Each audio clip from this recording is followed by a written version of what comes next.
Iran ಮತ್ತು Israel ನಡುವೆ ನಡೀತಾ ಇರುವಂತಹ ಘೋರ ಯುದ್ಧ 24ನೇ ದಿನಕ್ಕೆ ಕಾಲಿಡ್ತಾ ಇದ್ದ ಹಾಗೆ ಅಮೆರಿಕ ಕದನ ವಿರಾಮವನ್ನು ಘೋಷಣೆ ಮಾಡಿದೆ.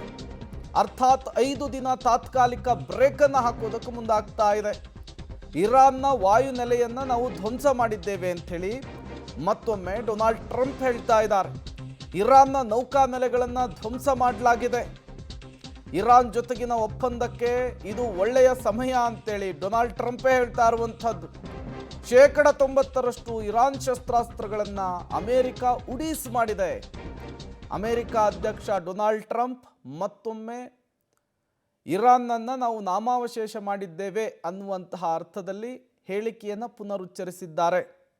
ಇಷ್ಟೆಲ್ಲ ಹಾನಿ ಒಳಗಾದ ಮೇಲೆ, ಇಷ್ಟೆಲ್ಲ ಇರಾನ್ಗೆ ಘಾಸಿ ಮಾಡಿದ ಮೇಲೆ ಅಮೇರಿಕ ಯಾಕೆ ಮಂಡಿ ಊರ್ತು ಅನ್ನೋದು ಈಗಿರುವಂತಹ ಪ್ರಶ್ನೆ.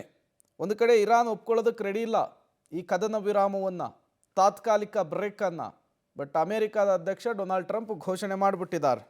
ಮತ್ತಷ್ಟು ಡೀಟೇಲ್ಸನ್ನು ಕೊಡೋದಕ್ಕೆ ಶಬೀರ್ ದೂರವಾಣಿ ಸಂಪರ್ಕದಲ್ಲಿ ಜಾಯಿನ್ ಆಗಿದ್ದಾರೆ. ಶಬೀರ್, ಯೂಶಲಿ ಕದನ ವಿರಾಮ ಅಂದರೆ ಎರಡೂ ರಾಷ್ಟ್ರಗಳಿಂದಲೂ ಕೂಡ ಈ ಕದನ ವಿರಾಮವನ್ನು ಘೋಷಣೆ ಮಾಡಬೇಕಾಗುತ್ತೆ.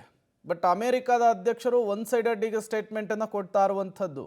ಅಂದರೆ ಡೊನಾಲ್ಡ್ ಟ್ರಂಪ್ ಬೇಕಾದಾಗ ಸ್ಟಾರ್ಟ್ ಮಾಡೋದು, ಬೇಡದಿದ್ದಾಗ ನಿಲ್ಲಿಸೋದಕ್ಕೆ ಇದನ್ನೇನಾದರೂ ಬೇಸ್ಬಾಲ್ ಅಂದ್ಕೊಂಡ್ಬಿಟ್ಟಿದ್ದಾರಾ ಹೇಗೆ ಅಂತ ಹೇಳಿ?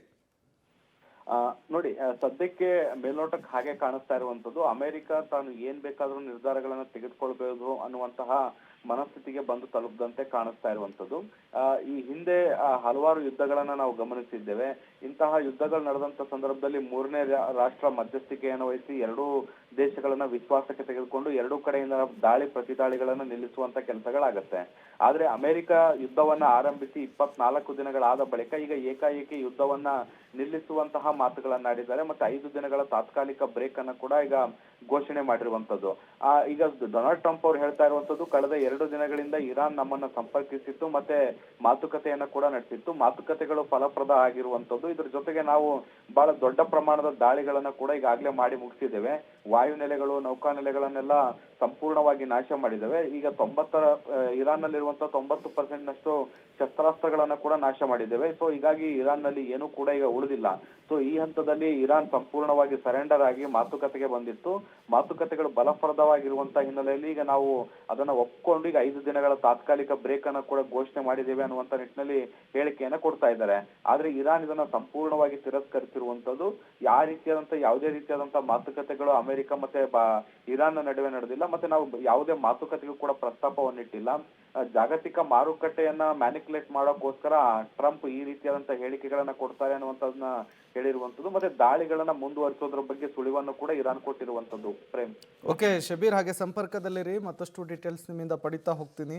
ಒಂದು ಕಡೆ ಅಮೆರಿಕ ಅಧ್ಯಕ್ಷ ಡೊನಾಲ್ಡ್ ಟ್ರಂಪ್ 5 ದಿನ ಕದನ ವಿರಾಮ ಅಂತ ಹೇಳ್ತಿದ್ದಾರೆ. ಮತ್ತೊಂದು ಕಡೆ ಇರಾನ್ ಅಮೆರಿಕ ಜೊತೆಗೆ ಒಪ್ಪಂದಕ್ಕೆ ಉತ್ಸುಕವಾಗಿದೆ. ಇರಾನ್ ಮೇಲೆ ನ್ಯೂಕ್ಲಿಯರ್ ಬಾಂಬ್ ದಾಳಿಯನ್ನು ನಡೆಸಲ್ಲ, ಇರಾನ್ ಜೊತೆಗೆ ನಾವು ಒಪ್ಪಂದಕ್ಕೆ ರೆಡಿ ಇದ್ದೇವೆ ಅಂತ ಹೇಳಿ ಅಮೆರಿಕ ಹೇಳ್ತಾ ಇರುವಂಥದ್ದು. ಇರಾನ್ ಕೇಳಿದ್ರೆ ಇಲ್ಲ ಅಂತ ಹೇಳ್ತಾ ಇದೆ. ಇಸ್ರೇಲ್ ಜೊತೆಯೂ ಕೂಡ ಈ ಬಗ್ಗೆ ಮಾತನಾಡಲಾಗಿದೆ ಅಂತ ಹೇಳಿ ಅಮೆರಿಕ ಹೇಳ್ತಾ ಇದೆ. ಶೀಘ್ರದಲ್ಲಿಯೇ ಅಂತಿಮ ಮಾತುಕತೆಗೆ ಬರುವಂತಹ ನಿರೀಕ್ಷೆ ಇದೆ. ಯುದ್ಧದ ಬಗ್ಗೆ ಅಮೆರಿಕ ಅಧ್ಯಕ್ಷ ಡೊನಾಲ್ಡ್ ಟ್ರಂಪ್ ಕೊಟ್ಟಂತಹ ಹೇಳಿಕೆ ಇದು. ಒಂದು ಕಡೆ 5 ದಿನಗಳ ಕಾಲ ಕದನ ವಿರಾಮವನ್ನು ಅಮೆರಿಕ ಘೋಷಣೆ ಮಾಡಿದೆ, ಮತ್ತೊಂದು ಕಡೆ ಇರಾನ್ ಮಾತುಕತೆಗೆ ರೆಡಿ ಇದೆ ಅನ್ನುವಂಥ ಹೇಳಿಕೆ ಕೊಡ್ತಾ ಇದ್ದಾರೆ. ಇಸ್ರೇಲ್ ಜೊತೆಗೂ ಕೂಡ ಈ ವಿಚಾರವನ್ನು ಪ್ರಸ್ತಾಪಿಸಿ ಮಾತನಾಡಿದ್ದೇವೆ ಅಂಥೇಳಿ ಅಮೆರಿಕ ಅಧ್ಯಕ್ಷ ಡೊನಾಲ್ಡ್ ಟ್ರಂಪ್ ಹೇಳ್ತಾ ಇರುವಂಥದ್ದು. ಬಟ್ ಈಗಿರುವಂತಹ ಪ್ರಶ್ನೆ, ಎಲ್ಲವೂ ಕೂಡ ಡೊನಾಲ್ಡ್ ಟ್ರಂಪ್ ಹೇಳಿದಂತೆಯೇ ಆಗುತ್ತಾ ಅಂಥೇಳಿ. ಇರಾನ್ ನೋಡಿದರೆ ಇಲ್ಲ ಅಂತ ಹೇಳ್ತಾ ಇದೆ, ನಮ್ಮ ಜೊತೆಗೆ ಯಾರೂ ಮಾತನಾಡಿಲ್ಲ ಅಂತ ಹೇಳ್ತಿದೆ. ಅಮೆರಿಕ ಜೊತೆಗಿನ ಒಪ್ಪಂದದ ಬಗ್ಗೆ ಚರ್ಚೆ ಆಗಿಲ್ಲ ಅಂತ ಹೇಳ್ತಿದೆ. ಅಮೆರಿಕ ಅಧ್ಯಕ್ಷ ಟ್ರಂಪ್ ಸುಳ್ಳು ಹೇಳಿಕೆಯನ್ನು ಕೊಡ್ತಿದ್ದಾರೆ. ಇರಾನ್ ದಾಳಿಗೆ ಅಮೆರಿಕ ಅಧ್ಯಕ್ಷ ಬೆಸ್ತು ಬಿದ್ದಿದ್ದಾರೆ, ಹೆದರು ಬಿಟ್ಟಿದ್ದಾರೆ ಅಂತ ಹೇಳ್ತಿದ್ದಾರೆ. ಡೊನಾಲ್ಡ್ ಟ್ರಂಪ್ ಹೇಳಿಕೆಗೆ ಇರಾನ್ ವ್ಯಂಗ್ಯವಾಡ್ತಾ ಇದೆ. ಇರಾನ್ ನಾಯಕರೊಂದಿಗೆ ಟ್ರಂಪ್ ಮಾತನಾಡಿಲ್ಲ ಅನ್ನೋದನ್ನ ಇರಾನ್ ಹೇಳ್ತಾ ಇರುವಂಥದ್ದು. ಡೀಟೇಲ್ಸ್ ಕೊಡೋದಕ್ಕೆ ಶಬೀರ್ ದೂರವಾಣಿ ಸಂಪರ್ಕದಲ್ಲಿ ಜಾಯಿನ್ ಆಗಿದ್ದಾರೆ.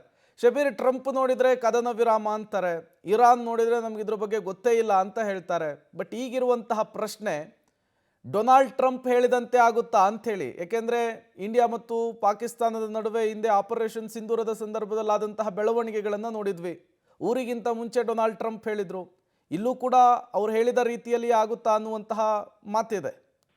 ಪ್ರೇಮ್ ನೋಡಿ, ಒಂದು ಇಲ್ಲಿ ಗಮನಿಸಬೇಕಾದಂತ ಸಂಗತಿ ಏನು ಅಂದ್ರೆ, ಇದು ಎರಡು ದೇಶಗಳ ನಡುವೆ ನಡೀತಿರುವಂತಹ ಯುದ್ಧ ಅಲ್ಲ. ಈ ಯುದ್ಧದಲ್ಲಿ ಒಟ್ಟು 3 ದೇಶಗಳಿರುವಂತದ್ದು. ಇಸ್ರೇಲ್ ಕೂಡ ಇಲ್ಲಿ ಮಹತ್ವದ ಪಾತ್ರವನ್ನ ಕೂಡ ನಿಭಾಯಿಸುತ್ತೆ. ಸೊ ಹೀಗಾಗಿ ಇಸ್ರೇಲ್ನ ಅಭಿಪ್ರಾಯ ಏನು, ಮತ್ತೆ ಅದು ಕೂಡ ಈ ಒಂದು ಮಾತುಕತೆಗೆ ಒಪ್ಪಿದೆಯಾ ಅನ್ನುವಂತ ಪ್ರಶ್ನೆಗಳು ಕೂಡ ಈಗ ಸದ್ಯಕ್ಕೆ ಇರುವಂತದ್ದು. ಸೊ ಈ ಹಿಂದೆ ಅಮೆರಿಕದ ಅಧ್ಯಕ್ಷ ಡೊನಾಲ್ಡ್ ಟ್ರಂಪ್ ಅವರು ಹಲವು ಬಾರಿ ಈ ಯುದ್ಧವನ್ನ ನಿಲ್ಲಿಸುವ ಬಗ್ಗೆ ಪ್ರಸ್ತಾಪಗಳನ್ನ ಮಾಡಿದ್ರು. ಆ ಪ್ರಸ್ತಾಪಗಳ ನಡುವೆಯೂ ಕೂಡ ಇಸ್ರೇಲ್ ದಾಳಿಗಳನ್ನ ಮುಂದುವರಿಸುವಂತ ಕೆಲಸವನ್ನ ಮಾಡಿತ್ತು. ಸಾಕಷ್ಟು ಭಿನ್ನಾಭಿಪ್ರಾಯಗಳ ನಡುವೆಯೂ ಕೂಡ ಹಿಂದೆ ಸರಿಯುವಂತ ಪ್ರಯತ್ನ ಮಾಡಿದ್ರು ಕೂಡ ಸಾಧ್ಯ ಆಗಿರ್ಲಿಲ್ಲ. ಸೊ ಈಗ ಇಸ್ರೇಲ್ ಕೂಡ ಇದಕ್ಕೆ ಒಪ್ಪುತ್ತಾ ಅನ್ನುವಂತ ಪ್ರಶ್ನೆಗಳಿದಾವೆ. ಆದ್ರೆ ಇರಾನ್ ಈ ಒಂದು ಮಾತುಕತೆಗಳಿಗೆ ಸದ್ಯಕ್ಕೆ ವಿರೋಧವನ್ನ ವ್ಯಕ್ತಪಡಿಸ್ತಾ ಇರುವಂತದ್ದು. ಮತ್ತೆ ಇರಾನ್ ಎಲ್ಲೂ ಕೂಡ ಸರೆಂಡರ್ ಆಗಿಲ್ಲ. ನಮ್ಮ ಪ್ರತಿ ದಾಳಿಗಳಿಗೆ ಬೆದರಿ ಅಮೆರಿಕ ಈಗ ಮಾತುಕತೆಯ ನಾಟಕ ಆಡ್ತಾ ಇದೆ ಅನ್ನುವಂತ ನಿಟ್ಟಿನಲ್ಲಿ ಅವರು ಪ್ರಸ್ತಾಪವನ್ನ ಕೂಡ ಮಾಡ್ತಾ ಇರುವಂತದ್ದು. ಸೊ ಹೀಗಾಗಿ ಇರಾನ್ ಇನ್ನಷ್ಟು ದಾಳಿಗಳನ್ನ ತೀವ್ರಗೊಳಿಸುವಂತ ಸಾಧ್ಯತೆಗಳು ಕೂಡ ಈಗ ಮೇಲ್ನೋಟಕ್ಕೆ ಕಾಣಿಸ್ತಾ ಇದೆ. ಪ್ರೇಮ್, ಶಬೀರ್, ಹಾಗೆ ಸಂಪರ್ಕದಲ್ಲಿರಿ, ಮತ್ತಷ್ಟು ಡೀಟೇಲ್ಸನ್ನು ನಿಮ್ಮಿಂದ ಪಡಿತಾ ಹೋಗ್ತೀನಿ. ಒಂದು ಕಡೆ ಡೊನಾಲ್ಡ್ ಟ್ರಂಪ್ ಕದನ ವಿರಾಮ ಅಂತ ಹೇಳ್ತಿದ್ದಾರೆ, ಮತ್ತೊಂದು ಕಡೆ ಇಸ್ರೇಲ್ ಇರಾನ್ ನಮಗೂ ಇದಕ್ಕೂ ಸಂಬಂಧ ಇಲ್ಲ ಅಂತ ಹೇಳ್ತಾ ಇದೆ.